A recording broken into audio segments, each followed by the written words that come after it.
સુરેન્દ્રનગરના લખતર ખાતે ઊંઝાથી પ્રસ્થાન થયેલી અખંડ જ્યોત પગપાળાનું આગમન થયું ત્યારે લખતર ખાતે અખંડ જ્યોત પગપાળા યાત્રાનું આગમન થતાં પાટીદાર સમાજ દ્વારા ભવ્ય સામયું કરવામાં આવ્યું હતું। ત્યારે લખતર ખાતે આગામી 4, 5 અને 6 ફેબ્રુઆરીના રોજ ઉમિયા માતાજીની પ્રાણ પ્રતિષ્ઠા મહોત્સવ યોજાશે।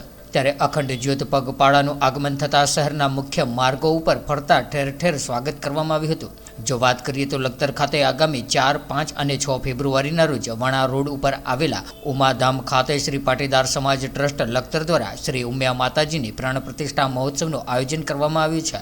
ત્યારે આ મૂર્તિ પ્રાણ પ્રતિષ્ઠા મહોત્સવ પહેલા ઉમિયા માતાજીની અખંડ જ્યોતની ડૉક્ટર R.J. પટેલના યજમાન પદે ઊંઝાના ઉમિયા માતાજીના મંદિર ખાતેથી તારીખ 17/1/2026ના રોજ અખંડ જ્યોત પગપાળા યાત્રાનું પ્રસ્થાન કરવામાં આવ્યું હતું।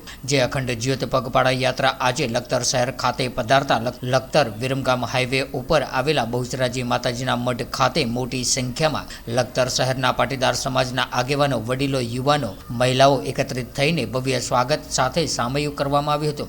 જેમાં અખંડ જ્યોત પગપાળા યાત્રા લખતર શહેરના મુખ્ય માર્ગો પર ફરતા મોટી સંખ્યામાં ભાવિક ભક્તો દર્શન કરીને ધન્યતા અનુભવી હતી। જે યાત્રા અંતે લખતર શહેરમાં રહેતા ડૉક્ટર R.J. પટેલના નિવાસ સ્થાને માતાજીની અખંડ જ્યોતની પધરામણી કરવામાં આવી હતી। જ્યારે અખંડ જ્યોત પગપાળા યાત્રા લખતર શહેરમાં આગમન થતાં સમગ્ર શહેરમાં ભક્તિમય વાતાવરણ સર્જાવા પામ્યું હતું।